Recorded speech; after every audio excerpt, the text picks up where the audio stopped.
అందరికీ నమస్కారం. Welcome to Bharati TV. 2024 ఎలక్షన్స్‌లో కూటమి వర్సెస్ వైఎస్ఆర్‌సీపీ ఈ 2 జట్లుగా 2024 ఎలక్షన్స్‌లోకెళ్ళబోతున్నాయి.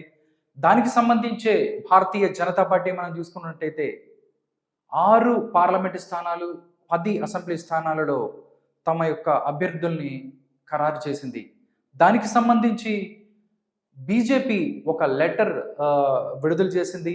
దానికి సంబంధించి తెలంగాణలోను, అదేవిధంగా ఆంధ్రప్రదేశ్‌లోను ఎవరెవరు ఎక్కడి నుంచి పోటీ చేయబోతున్నారు అనే విషయాన్ని తెలియజేసింది. ముందుగా మనం ఆంధ్రప్రదేశ్‌కి సంబంధించి 6 పార్లమెంటు సభ్యులు ఎవరు ఎక్కడి నుంచి పోటీ చేస్తారు అనే విషయాన్ని కన్ఫర్మ్ చేసింది బీజేపీ. దానికి సంబంధించి ఒక లిస్ట్‌ని విడుదల చేసింది. ఆ లిస్ట్‌లో ఎవరు ఎక్కడి నుంచి పోటీ చేయబోతున్నారు అనేది ఒకసారి మనం చూద్దాం. లోక్సభ చునావ్ 2024 ఆంధ్రప్రదేశ్ దీనికి సంబంధించి ఒక లెటర్ కూడా భారతీయ జనతా పార్టీ నుంచి ఒక లెటర్ చేశారు. దీని నుంచి అరకు ఇది ఎస్టీ పార్లమెంటు స్థానం. ఇక్కడి నుంచి మనం చూసుకున్నట్టయితే శ్రీమతి కొత్తపల్లి గీత, మనం చాలా రోజుల నుంచి మనం చూస్తున్నాము. ఆవిడ పేరే అరకుకు బీజేపీకి వెళ్తుంది. అక్కడి నుంచి కొత్తపల్లి గీత ఎవరైతే ఉన్నారో ఆవిడ ఇక్కడి నుంచి పోటీ చేస్తారు అన్నట్టు చెప్తున్నారు. అరకు కూడా సేమ్ కొత్తపల్లి గీతకే టికెట్ కన్ఫర్మ్ చేసింది బీజేపీ. నెక్స్ట్ మనం చూసుకున్నట్టయితే కొన్ని రోజుల నుంచి మనం చూస్తే అనకాపల్లికి సంబంధించి చాలా పేర్లు వినిపించాయి. కొణతాల రామకృష్ణ పేరు వినిపించింది, తర్వాత నాగబాబు పేరు వినిపించింది, ఇక్కడి నుంచి ఎంపీగా పోటీ చేయబోతారు అన్నట్టు. బట్ మనం చూసుకున్నట్టయితే అసెంబ్లీకి కొణతాల రామకృష్ణ పోటీ చేయబోతున్నారు. బట్ ఇక్కడి నుంచి నాగబాబు ఇక్కడి నుంచి అనకాపల్లి పార్లమెంట్ నుంచి పోటీ చేయబోతారు అన్నట్లు తెలిసింది. బట్ మొత్తం అంతా మారిపోయినాయి. బట్ పొత్తులో భాగంగా అనకాపల్లి నుంచి మనం ఊహించని పేరు సీఎం రమేష్ ఎవరైతే ఉన్నారో బీజేపీకి సంబంధించిన నేత సీఎం రమేష్ ఇక్కడి నుంచి అనకాపల్లి ఎంపీగా పోటీ చేయబోతున్నారు. దానికి సంబంధించి బీజేపీ అతని యొక్క అభ్యర్థిత్వాన్ని ఖరారు చేసింది. నెక్స్ట్ మనం చూస్తే రాజమండ్రికి సంబంధించి శ్రీమతి డి పురంధరేశ్వరి, ఇది కూడా మనం ఊహించిన పేరే చాలా రోజుల నుంచి. ఏపీ భారతీయ జనతా పార్టీ అధ్యక్షురాలు దగ్గుబాటి పురంధరేశ్వరి ఇక్కడ రాజమండ్రి నుంచి పోటీ చేయబోతున్నారు. దీనికి సంబంధించి పేరు ఖరారు చేశారు. ఇప్పుడు అసలైన ట్విస్ట్ అనమాట. నర్సాపురం పార్లమెంటు స్థానం నుంచి రఘురామకృష్ణంరాజు ఎవరైతే వైసీపీ రెబల్ ఎంపీ ఉన్నారో ఆయన పోటీ చేస్తారు అని చాలా రోజుల నుంచి ఇక్కడి నుంచే బీజేపీ తరఫున పోటీ చేస్తారు అన్నట్టు తెలిసింది. బట్ మొత్తం అంతా మారిపోయింది. ఇక్కడ నుంచి ఆయన యొక్క అభ్యర్థిత్వాన్ని ఖరారు చేయలేదు బీజేపీ. ఇక్కడి నుంచి శ్రీ భూపతిరాజు శ్రీనివాస్ వర్మ ఎవరైతే ఉన్నారో ఆయనని పార్లమెంటు సభ్యుడిగా అభ్యర్థిగా బీజేపీ ఖరారు చేసింది. ఇక్కడే చాలా రోజులు నిజంగా ఈ పరిణామం ఇది ఒక ఊహించని పరిణామంగానే మనం చూడొచ్చు.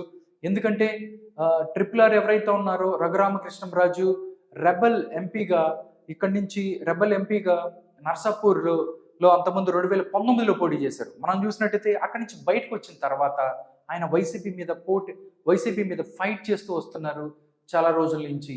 నిజంగా అందరూ అనుకున్నారు టీడీపీ, జనసేన అండ్ బీజేపీకి సంబంధించి కూటమిగా రావాలి అని చెప్పి ఆయన చాలా రోజుల నుంచి మాట్లాడుతూ వస్తున్నారు. ఇప్పుడు ఆయన యొక్క అభ్యర్థిత్వాన్ని అక్కడ ఖరారు చేయలేదు. ఆయనకు సంబంధించి సీట్ లేదు. నర్సాపూర్ నుంచి మనం చూసుకున్నట్టయితే శ్రీ భూపతిరాజు శ్రీనివాస్ వర్మ బీజేపీకి సంబంధించిన నాయకుడు, ఆయనకి ఇక్కడ అభ్యర్థిత్వాన్ని ఖరారు చేశారు. బట్ ఇక్కడి నుంచి మనం చూస్తే నిన్న మీడియాతో మాట్లాడుతూ ఎవరైతే ఉన్నారో రఘురామకృష్ణంరాజు నిజంగా ఇది జగన్మోహన్ రెడ్డి నాకు సీట్ రాకుండా చేశాడు అని మాట్లాడిన పరిస్థితి. దానికి సంబంధించే ఇది తాత్కాలిక విజయంగానే, జగన్మోహన్ రెడ్డిది తాత్కాలిక విజయంగానే చూస్తాను, ఇప్పుడు నేను ఓడిపోయాను, బట్ మళ్ళీ నేను ఆయన మీద పోరాటం చేస్తూనే ఉంటాను అన్నట్టు ఆయన మీడియాకు ఒక వీడియో కూడా రిలీజ్ చేశారు. నిజంగా చూసినట్టయితే ఆయన పోటీ చేస్తారా లేదని సందిగ్ధం కూడా ఉన్నప్పటికీ, కానీ ఆయన టీడీపీ తరపున విజయనగరం నుంచి టీడీపీ పార్లమెంటు సభ్యుడిగా పోటీ చేయబోతున్నాడు అన్నట్లు తెలుస్తుంది. నరసాపురం తర్వాత మనం చూసినట్టయితే తిరుపతి పార్లమెంటు స్థానం నుంచి వైసీపీలో ఆయన గూడూరు ఎమ్మెల్యేగా ఉన్నారు. గూడూరు ఎమ్మెల్యేగా ఆయన రిజైన్ చేసి భారతీయ జనతా పార్టీ నుంచి తిరుపతి ఎంపీగా వరప్రసాద్ రావు తిరుపతి నుంచి ఇక్కడి నుంచి పోటీ చేస్తున్నారు. నెక్స్ట్ మనం చూసుకున్నట్టయితే రాజంపేట నుంచి నల్లారి కిరణ్ కుమార్ రెడ్డి ఆయన ఇక్కడి నుంచి పోటీ చేయబోతున్నారు అన్నట్లు తెలుస్తుంది. దానికి సంబంధించి కూడా మొత్తం ఇచ్చారు. అరకు కొత్తపల్లి గీత, అనకాపల్లి సీఎం రమేష్, రాజమండ్రి పురంధరేశ్వరి, నర్సాపురం భూపతిరాజు శ్రీనివాస్ వర్మ, తిరుపతి వరప్రసాదరావు, రాజంపేట నల్లారి కిరణ్ కుమార్ రెడ్డి. మొత్తం 6కి సంబంధించిన 6 ఎంపీ లిస్ట్ ఇది. దీనికి సంబంధించి కూడా నిన్న రిలీజ్ చేసిన ఒక బీజేపీ లిస్ట్ లో తెలంగాణకి సంబంధించి కూడా 2 ఎంపీ లిస్ట్ రిలీజ్ చేసింది. తెలంగాణకు సంబంధించి కూడా 2 ఎంపీలు. తెలంగాణకు సంబంధించి వరంగల్ ఎస్సీ నియోజకవర్గం, ఇది పార్లమెంటు నియోజకవర్గం. ఇక్కడి నుంచి ఆరూరి రమేష్ ఎవరైతే ఉన్నారో వరంగల్ నుంచి ఆరూరి రమేష్ బీజేపీ పార్లమెంటరీ అభ్యర్థిగా ఇక్కడి నుంచి పోటీ చేయబోతున్నారు. ఖమ్మం నుంచి శ్రీ తాండ్ర వినోద్ రావు ఎవరైతే ఉన్నారో ఇక్కడి నుంచి పోటీ చేయబోతున్నారు. దీనికి సంబంధించి నిన్న బీజేపీ రిలీజ్ చేసిన లిస్టులో ఈ 2 పేర్లు ఇచ్చారు. విధంగా చూసుకున్నట్టయితే తెలంగాణకు సంబంధించి వరంగల్ నుంచి ఆరూరి రమేష్, ఖమ్మం నుంచి వినోద్ రావు, వీళ్ళు ఇక్కడి నుంచి పోటీ చేయబోతున్నారు అన్నట్టు తెలుస్తోంది. నిజంగా చూసుకున్నట్టయితే బీజేపీకి సంబంధించి ఎవరు ఎక్కడి నుంచి పోటీ చేస్తారు అనే దాని మీద కూడా భర్జనలు జరిగాయి.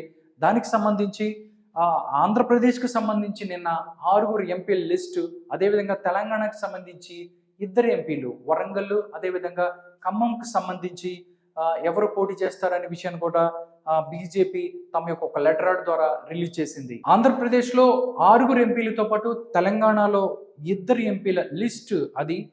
దాని తర్వాత మనం చూసుకున్నట్టయితే ఆంధ్రప్రదేశ్కి సంబంధించి 10 మంది ఎమ్మెల్యేలు పోటీ చేయబోతున్నారు బీజేపీ నుంచి. వాళ్ళ పేర్లు కూడా బయటకు వచ్చాయి. విశాఖ ఉత్తరం నుంచి విష్ణుకుమార్ రాజు ఎవరైతే ఉన్నారో బీజేపీ సీనియర్ నేత, ఆయన విశాఖ ఉత్తరం నుంచి పోటీ చేయబోతున్నారు అన్నట్టు తెలుస్తుంది.